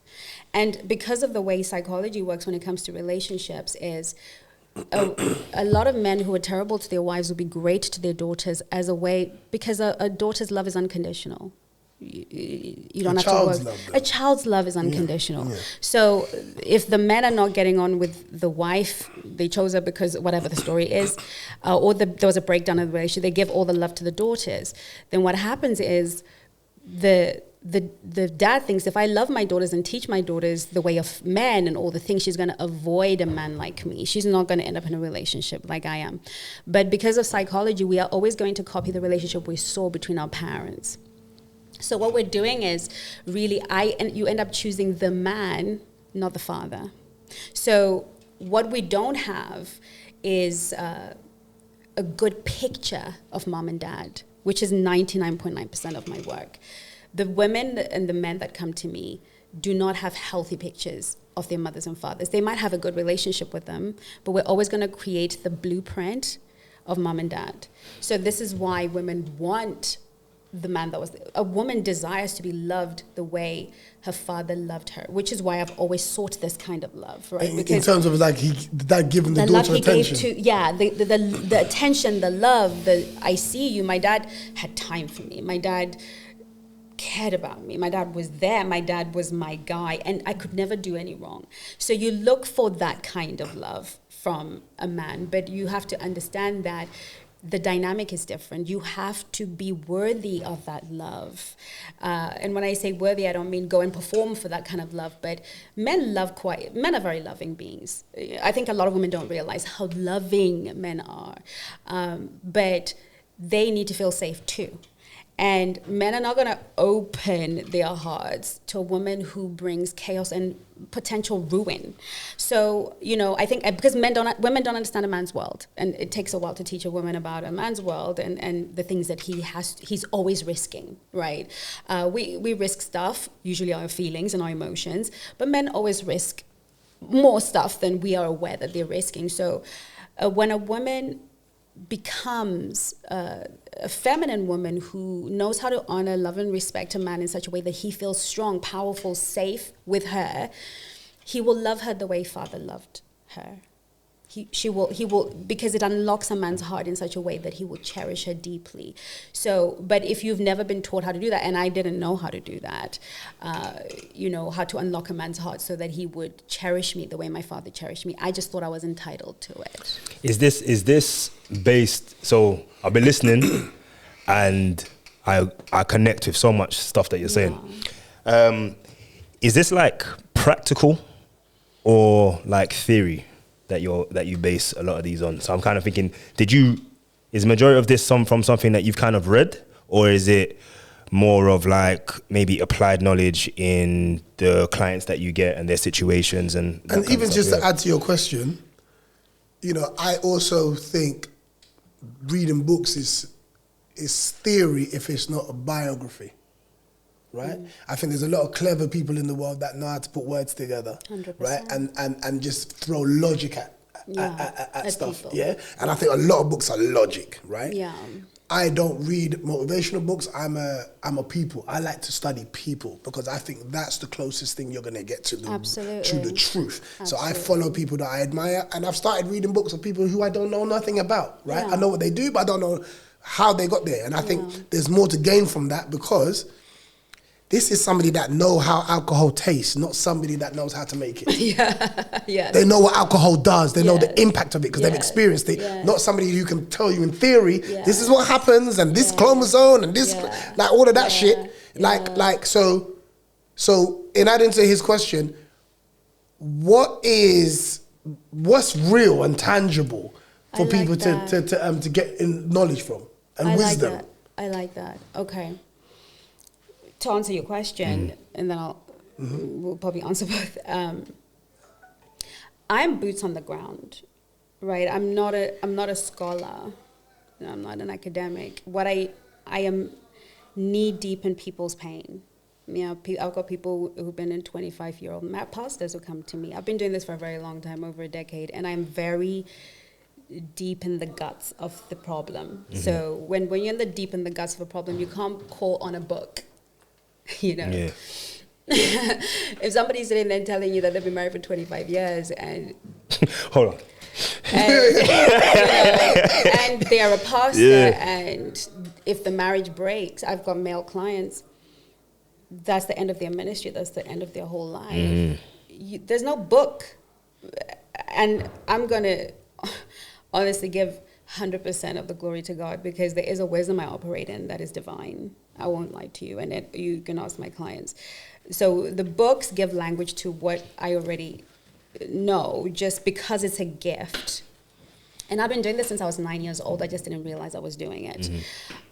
Strangers, if I go into the shop right now, I'll be in the aisle. Somebody's going to come and talk to me about their relationship or their broken heart. So I'm a healer, and I'm here to. This is my assignment. This is what I was sent to do. So No, I read to understand what I almost already know intuitively, and also to clarify and to be able to teach other people. Because if I just sit here and tell you what I think, you're going to think that's what you think. But if I show you some science and I show you some stats and I show you that I'm a learned person, you might pay attention to me maybe. For purposes of these sort of conversations. But real life, yes, everything I'm saying is based on real life. I've helped over 6,000 women. I've been doing this for a decade. I change lives. I get women married who were never gonna get married. I get men. I heal men's hearts. Like you just have to speak to my clients. I get messages I can read you messages from my phone from guys who are like, you've changed my life. Millionaire men with money but can't find a wife. So when it comes to what I am talking about, because I understand there's a whole other industry that was people who became relationship experts to make money. That was never me, and it's still not me. I do what I do to serve God.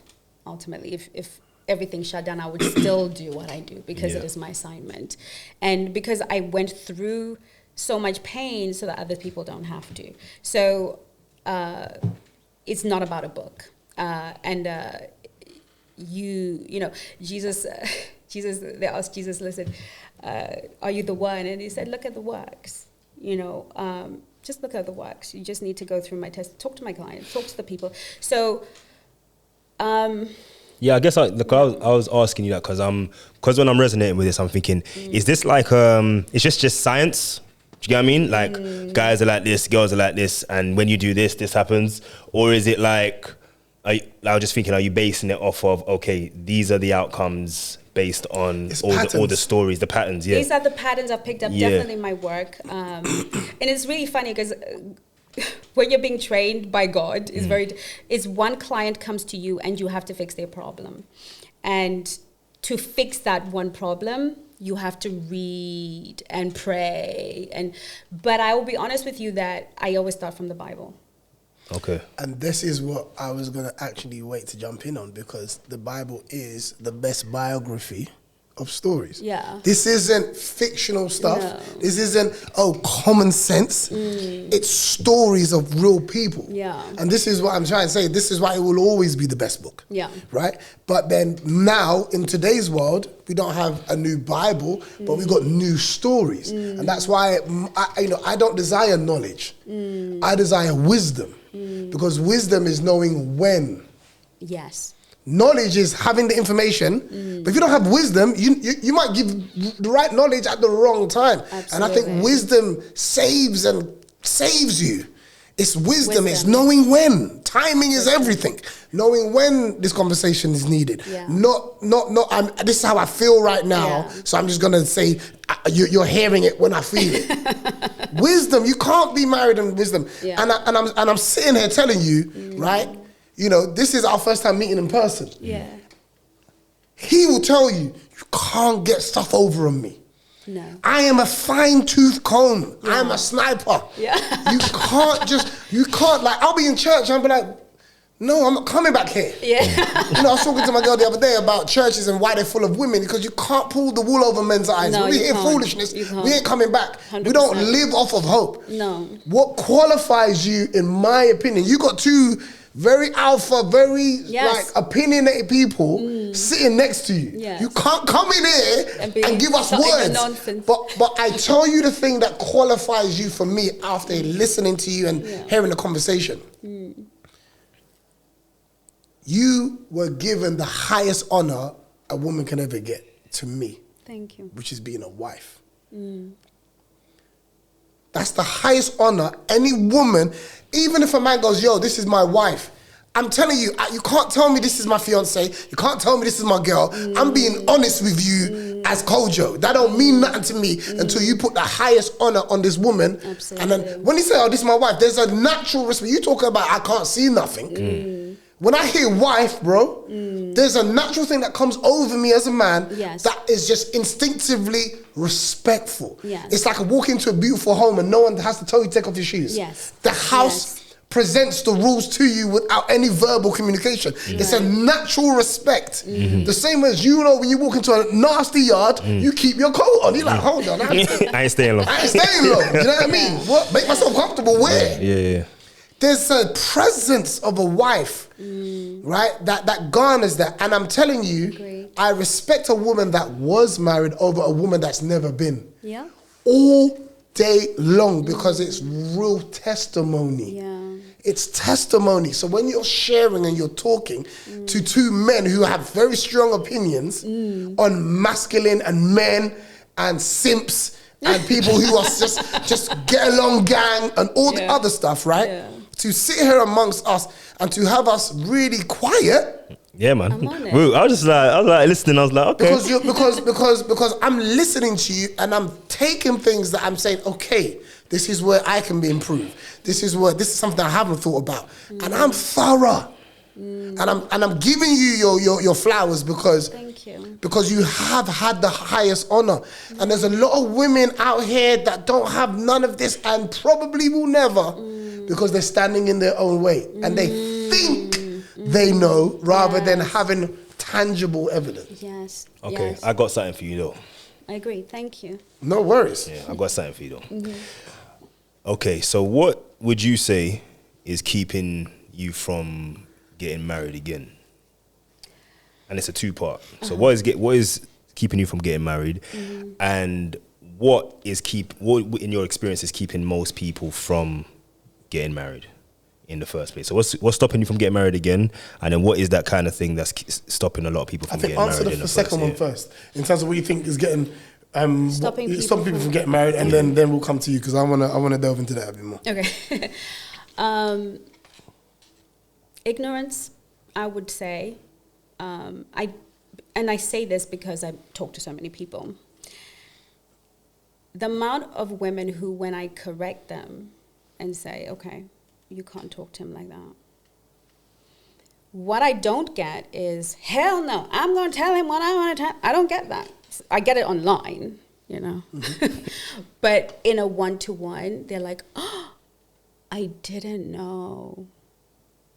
I thought I was just saying. Happens all the time. All the time. In my group sessions, I'll be like, you do not talk to a man like that. Really? I didn't know. The messenger is so important. The messenger is so important, though. Yeah. You know that? Yeah. Because guys can say that all day long. We can sit on this podcast and be like, And don't talk to us like that. They'll be like, yeah. you know what I mean? Yeah. But I think the messenger is real important. Yeah. Continue. And so a lot of women, and I know it's hard to believe because you're dealing with I understand what men are dealing with when it comes to women. And I know it can be hard for us to be compassionate. And it's difficult because I know how men are wired. But a lot of women don't actually mean to disrespect men. They just are following a pattern they learned. From who? Dad? No, from their mothers, from their aunties who learned that pattern. So there's a breakdown, of family, period. And I'm not saying, I'm saying that 80% of women, they are those 20 toxic, problematic humans, right, in male and female, because 80% of men are decent. A lot of women think, oh, men are rubbish. No, 80% of men are really good men. But it's right? women don't like stats. They don't like numbers. Most men they are say good it's 100% because of my street. Yes. And where I go. You see what I'm trying to say? Exactly. And everywhere I go, these niggas ain't shit. Yeah. Right? But even like things like rape and abuse and all this other stuff, people, because they hear it and it's such an alarming thing, they make it feel like it's most people. Yeah. Yeah, you see what I'm trying to say? Part of black men don't like black women, but again, the stats will show you, but they don't care about it because it's not how they feel. There's not what they experience. Yes. You know, so how do people combat that when there's a real thing happening out there, but because of the news, which reports bad stuff, because of social media that thrives off of bad information or negativity, it's become people's majority. Yes, and that this is I was thinking about this the other day, and I was thinking, I just need to actually even get into school and teach people how to consume content, because I think it's a new technology and we haven't learned how to consume it properly. So I think that there is a bubble that's been created that is very false. When I went traveling, I was like, be careful. You're going to be unsafe. They're going to traffic you. And I realized that the world is actually full of really good people. I was a single woman traveling around, and people were really kind to me. They were giving me support. I was safe, right? And then I realized we need to come off our phones. Everybody needs to come off your phone and meet real people. And I have a policy, if I've never sat down with you to talk to you, I do not know you, therefore I have no judgment. I don't care what you're putting online. I don't care if everybody hates you. I will not make a judgment on you until I sit down with you. Because when we sit down with people and we have conversation, we realize that most people are decent. And I think that we need to, that's part of how we're going to heal this situation. Because one of the things I teach women is as follows. Most men just want to love you and give to you and take care of you. They just don't want the stress that comes with you. Okay, so most women don't know that. So they come in, they bring their stress, their shakara and wahala, as my Nigerian friends would say, and then the man, it's a dynamic, right? If I feed this dynamic with disrespect and all the things, the man is not going to submit to me. He's not a woman. You know, women think because we submit to being told, we naturally will submit to authority. Even our boss or whatever, submission is easier for the feminine. But a man's not going to submit because you're rude to him. He's not going to change because you criticize him. Women don't know this. So I think that part of my job is to educate, which is why it's the Relationship Academy, right? Because I realize that I need to educate, and I want men who are watching this to realize that women are open to education, but like you said, it has to be from the right person. And I feel like we can change that when it comes to education, because, and then I remember I was in Boston, I was sitting at a bar with a man. I was with my niece, it was a restaurant bar, and he was sitting next to me and he was having dinner by himself. And people always strike up conversations with me. And by the time I realized that his marriage is breaking apart and all the things, because people tell me this stuff. By the time we finished having a conversation similar to this, and I was sharing, and I was literally telling him what's happening in his marriage. You did this, didn't you? Yeah. And then you did that. And then she did this. And he was like, how do you know? I'm like, I've been doing this a while. And before he finished his dinner, he was almost in tears. I think he was even crying. He said, why don't they teach this in school? Because he'd been kicked out of his marital home. And I said to him, you can have your marriage back, but you need to do A, B, C, D, E, F, G. Because you're doing A, B, C, D, E, F, G, aren't you? Yes. Okay, go do A, B, C, you can have your marriage back. But it's going to take this, you know. But all the mistakes he made in that marriage were ignorance. Loves his wife, just doesn't know how to handle the feminine. Because nobody taught him. How many men know how to handle the feminine? Because when she brings her chaos, walls up, or fight, or some kind of reaction that doesn't make her feel safe, right? So, and it's nobody's fault. We're just a very underparented generation. You know what it is, yeah? You see when a woman comes to the man with the chaos, what's interesting is, if you, let's say, for instance, we was arguing on the phone, or you call me up on something. The moment I put the volume down to 10%, I don't feel like shouting. Right. Straight away, I'm like, I don't feel threatened here. Yeah. We could just talk normally. You could be shouting on the other end. You could be saying whatever you want. Sometimes I catch myself and I'm like, oh, let me turn this volume down. And then now I'm like, you know what? It's calm, innit? We just have this conversation. You know what, babes? Like, all right, chill. You all right? You good? All right, shall we talk in 5 minutes? All right, cool. But that kind of thing, and then in person, it's like, when you don't see it as the other person as a threat, then you're able to just deal with that situation a whole lot differently. Because that challenge, it's like, imagine if your daughter was coming to you saying the same things. You're not seeing, or not even your daughter, like a child. Or someone that you don't feel threatening. Not to say women or children. I'm just saying someone that you don't feel threatening. All of a sudden, it changes how you deal. It changes how you approach the situation. I'll jump in on that, right? And I'll say this. I think you've got to see your wife or your girlfriend as a child. Interesting. And she's got to see you as a child. Because the reality is, we're all scared little boys and girls. I don't give a damn how old we are. And if we spoke to each other like that, we become softer by default. Yes. But because we have this attitude of you're old enough and you should know, and we put the age and automatically say at this age you should have done like everybody's got the same 34 years. That's why you get people acting as a kid at 50 because they didn't even have a childhood. It was suppressed, but now it's coming out now because it must come out. So that tantrum is like you're speaking to the child in that person. And so I have to look at my woman as a child. Absolutely. Because no matter what my son does, I never raise up on him. Never raise up on him, right? And the same thing is like, and as well, there's a special thing, right, about people who have children. That again, when I talk about knowledge and wisdom, the wisdom is you can see on a daily basis how they regulate their emotion in real life because they have to. So I can see her talking to her daughter and be like, you can do it. You have to do it. So you showing me every day what you're capable of. Oh, absolutely. There's a less of an excuse from people that have children because you display it. Now, get it twisted. I know people that I'm like, Mother, come down here right now. They just do not shout. They ain't got no filter. They ain't got no regulation. Everything's shouting. And what they're doing is they're teaching their kids to shout. And there's somebody that I know that's got 3 boys. And all she does is shout at them. They will be men that shout now. There will be men that have feminine traits. Because all you've done is shout at them. And that's how they communicate. Right? And I saw Marvin Harrison. And big up Marvin on this because Marvin Harrison said, one of the laziest things parents can do is not go to their child with the demand or a conversation. We just shout at them because we're comfortable downstairs and we can't be bothered to go upstairs, so we shout at them. You're teaching that communication. Instead of going up to them and saying, listen, I need you lot to do this, blah, blah, blah, blah. Or I'm going out with some friends this evening, blah, blah, blah. But we start throwing this thing in our black culture where we just shout the information and we don't understand that we are teaching them to do that.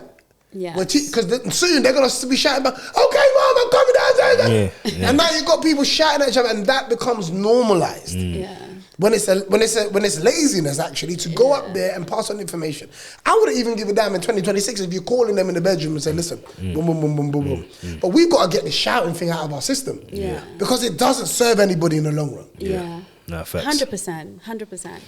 And you know, what I love about this conversation is I'm talking to 2 grown masculine men. This is amazing. And I'm not saying that just to say that, but you've just displayed the mindset of a masculine man. Period. Your ability to process and say, actually, I'm going to even treat you like a child.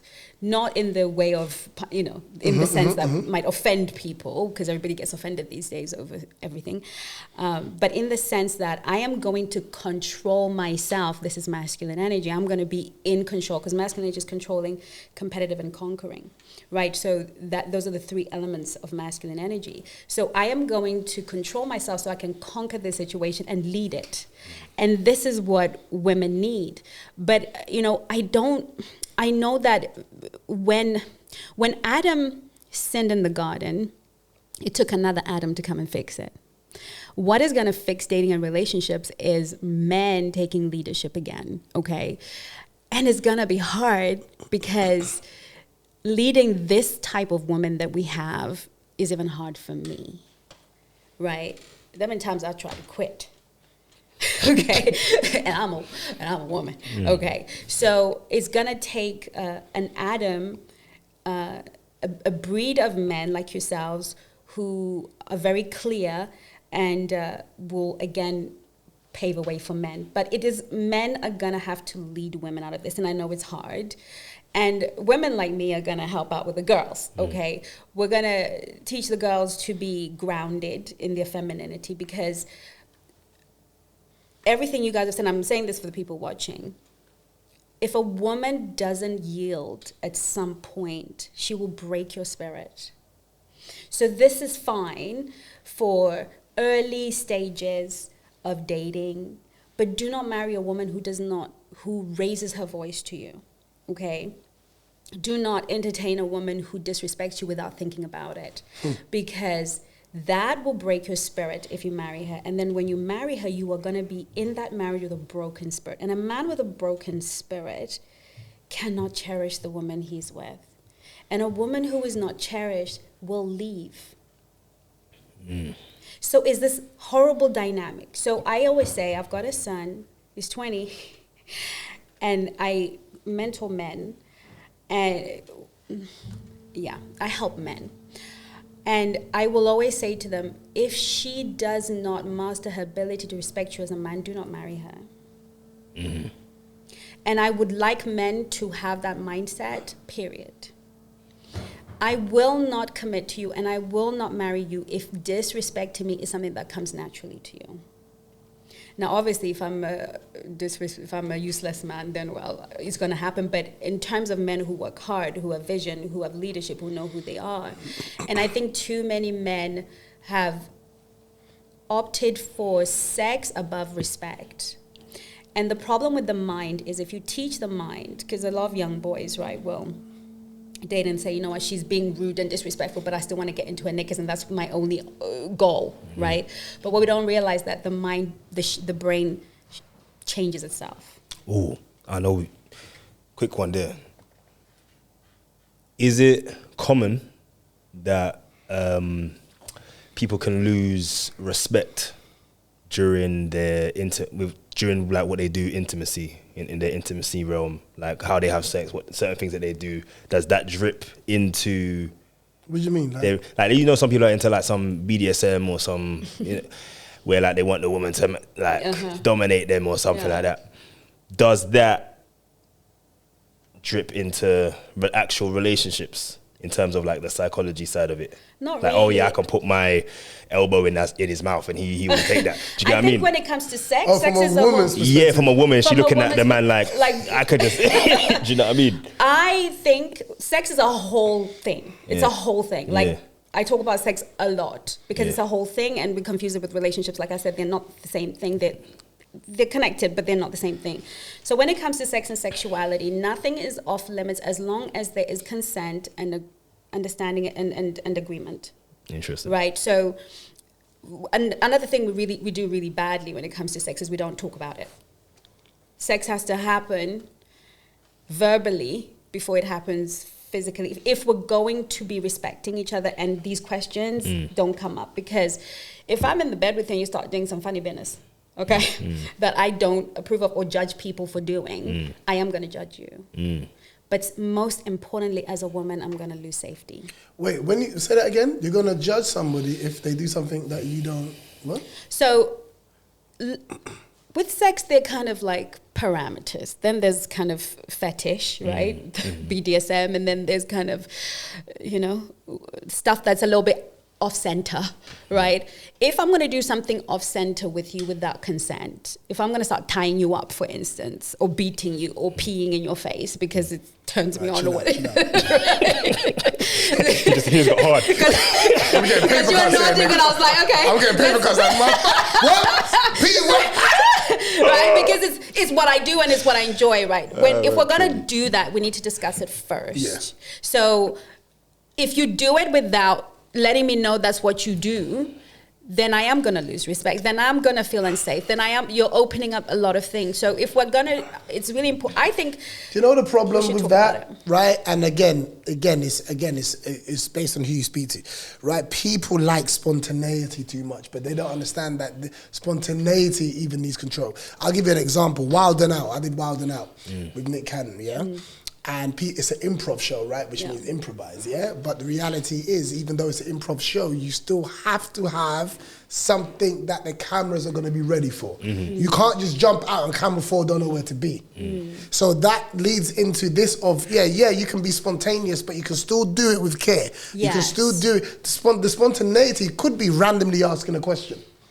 That's still under spontaneity. You're not just having your way and then finding out that somebody doesn't like that. Because sometimes women will be like, oh man, you ask too much questions. I want someone to just like, just stop asking me. Just, do you know what I mean? Then you get into all of that shit. And I'm like, that's why it's long outside, my brothers. It's long. Find your girl, bro, and just have these conversations. Because, brother, this is how you end up. This is how you end up in Australia in jail, bro. You get me? Listen, This is how you end up in random situations because you thought, and don't listen to none of these people. You gotta really have these conversations. Yes. You see what I'm trying to say? Because 100%. A safe sex is the best. It is the best kind of sex, I believe. Do you know what I mean? Yeah. I'm for it. Look, we're gonna get naked. We can't get shy about the conversation while we still got clothes on. Do you know what's funny though? I sorry to cut you, man, but ain't nothing funnier than as soon as sex is finished, blood. It's like the Garden of Eden. It's like, like forget what just happened for 30 minutes. All of a sudden, what's you that? You're like, nah. You know what kills me, blood? Really? But you never clock like man, get the pillow and just put it here. Oh really? Or to go to the shower. It's like covering yourself. And what the fuck you think just happened, bro? It's the weirdest thing. Really? I thought it just happened with women. No, Like, no, man. Oh my days. But, and you know what's funny? Again, that often happens with people that you're fucking and not making love to. That's true. Right, when there's no attachment, when there's no commitment, when there's no synergy, when there's no chemistry, and it's just raw sex, that's naturally how you feel. And man, I've got to work on something like that because it is connected to the Eden, right? The moment sin came into the Garden of Eden, then their eyes opened. Then they felt naked. Then they said, oh, now we got to get a bush and cover ourselves. And imagine how beautiful it was before that sin. And again, I guess, like I said, that sin is because you're having sex with someone that you care nothing for. 100%. And then you start to notice yourself. But you don't notice yourself when it's your woman. No. You don't notice yourself when it's your man, when it's your partner. You walk around naked, it's normal. Because that's how the Garden of Eden was supposed to be. 100%. A beautiful thing that was consented and everybody was on the same page. We got some questions for you. Yes. I saw that you still haven't answered our first one though, about like you getting Where married. are you at? And who pours into you and advises you on your growth as a woman and hopefully being married again or dating or whatever? Like, where do you get your wisdom from? And I don't want to hear a book. I want to hear a human being. Which one am I answering first? So I think it's the same thing. I mean, you're gonna divulge into with my relationship. as in like why? What is the future look like for you? Are you trying to get married? Do you still have that kind of disdain for getting married yourself again? Like, what's the vibe? My God, no! I don't have a disdain for marriage at all. I'm here for marriage. I am open and available to marriage, but it's not something that is on my priority. So if it happens, great. If I meet somebody, great. But it's not something that is, I'm not like, I am on the market right now to find a man. I'm not buying that crap. No, but I think it must be, and you can answer this as well. Is it difficult for you to date? Yes. Because she just knows a lot of shit. It's very difficult for me to date. Imagine being on a first date. But you know what you do? And hearing what we just hear. But I don't date like that. I don't date like that though. I date like a woman. But I Check, hear that. please.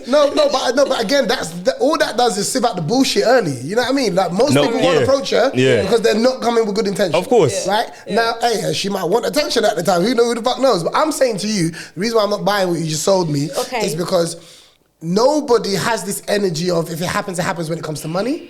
You don't have that energy when you got a son to look after. You don't have none of this. If it happens, it happens. And then, I'm not saying I want it because sometimes people are afraid to declare it because if you don't have it, it's seen as failure. But that's right. Hold on. So what I'm saying to you is and you know the power of the tongue. You can't sit here and 100%. Right. So if you don't speak it and say this is what I want, then you will forever live in a grey area. Do you agree? 100%. And let me just elaborate some more because I completely agree. Okay, I said I'm open and available to love, and if it happens to me, great. And I know you're telling me off, right? And the reason why I agree with you is this: to get married, as a woman or as a man, you have to make it a focus. You have to be like, right, I am getting married. So 99% of why people are not, especially women, are not married is because they don't date. Women don't date. We have a problem with dating. For me to get a woman who comes to me as a client and say, okay, we're going to get you married in 12 months, she has to go on 3 dates a week. She has to talk to about 5 men a week. If we're serious about what we're doing, okay? That's interesting. So you have to put in that level of work, and you have to put in that level of intention to say, okay, I'm getting married in the next 2 years. You can't, if you're doing it properly the way you're supposed to do it, the level of energy you have to put in is heavy. No, because you see, I'm a PT, yeah. Said, I'm a PT, and when you don't just randomly just get shredded. Healthy, yeah. Do you get what I mean? Yeah. Like it's a plan. You've got. I'm got to be like, cool, you got to get this many steps in each week or each day. Yeah. You got to strength train this many times a week. Make sure your nutrition's here in it. If you're being intentional, and that's one thing that I kind of sped past when you said what you do is because people will actually come to you with the goal of I want to get married. That's what people come to me for. Men and get me women. married in X amount of time. I also said to you earlier that it's about rhythm, right? It's about rhythm. Yes. You're only gonna do in marriage what you've been doing when you're single. Yes. That's all you're gonna do. Yeah. And before we even get to dating, what's your rhythm? What is your rhythm? You're talking about going on 3 dates, but before you get on the first date, what's your rhythm by yourself? What's the rhythm? What are you doing by yourself? Am I eating healthy? Yes. Am I eating like the wife I want to be? Am I behaving like the wife I want to be? Because I'm a firm believer, and this is my opinion, right? Is that I don't believe you got to consistently go on dates. I believe when men finds a wife is because she's walking in the energy of a wife, whether she's been on dates or not. I don't need to know that you've been on 3 dates for me to look at you and a wife. I'm telling you right now, when men are thinking about wives, we know it immediately. We don't know you immediately. 100%. No. But I think she's going on 3 dates in general. Is it 3 dates with the same guy or 3 dates? No, in general. To vet. Yeah, but hear what I'm saying to you. A man knows a wife and he's standing in front. He doesn't care about the history. I agree with you. He doesn't care about the history. There's a rhythm that you're going to be walking in that separates you. Yeah, me and you can have 2 women walking here right now, and I guarantee you, bro, with having different types, we're gonna know who's the wife and who's tonight. Of course. Unless it's your cousin, because then I can't say shit. She homeless. No, but I'm saying like there's a thing, I can't remember what the word is, but there's a covering. There's an anointing, right? But the anointing comes when you've been walking in the thing. I haven't really publicly said this, but I've been in a relationship for almost a year. Yeah. I have not slept with my woman. Congratulations. The reason why I haven't slept with my woman is because in order for me to marry this woman, I have to give her a version that no one else has had. I love it. I have to kill my flesh. I love that. Because you know why? Because who I was before I met her, I cannot give her that as a husband. No. Right? Thank I cannot give her that as a husband. But it comes down to what you said earlier, right? In the conversation of, I have to die to my flesh. Okay, yes. I have to kill that version of myself. 100%. If I don't, he will show up in the marriage. He 100%. Will 100% show up. I don't need to go on 1,000 dates. I don't need to meet more women. I've got to isolate myself. That's what God did with Moses. Yes. He said, go and isolate yourself for 40 days. Isolate. He took him away from people. You've got to do that. You've got to take that thing that you know doesn't serve the version of you that you want to be. You've got to take that away, isolate it, and allow that to become the new normal. I have learned how to argue and come back from it. I'm not using sex as the fixer. I'm regulating myself. I'm making clear thinking decisions. Right? I'm seeing a version of myself that is new to me. Right. That I didn't know that I had the capacity to.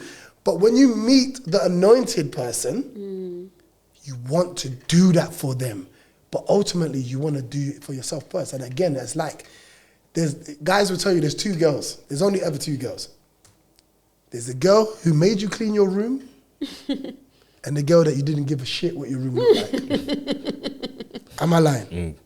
I agree. There's a girl that made you clean your room. You had to clean that room. Because you didn't want her, you wanted to give her the best version of yourself. And then there's a girl that you didn't give a damn. Move those clothes over, take off them. You start tidying up when they get in there. Right. Oh yeah, we get to the door. Yeah, my house is a little bit messy. That's why a woman that tells me things like, excuse me for my car, you don't respect me.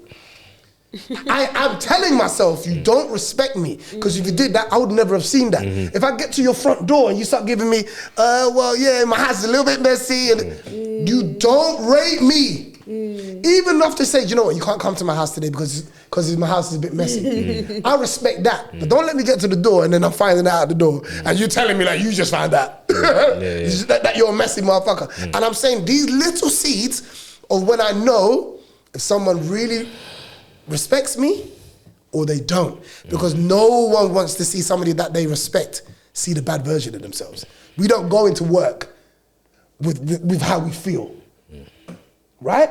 Because there's a respect on that coin. There's a respect on that coin. We can't lose the coin, so we respect it, right? So I'm saying until somebody shows me that, then I'm gonna take it as I'm not your person.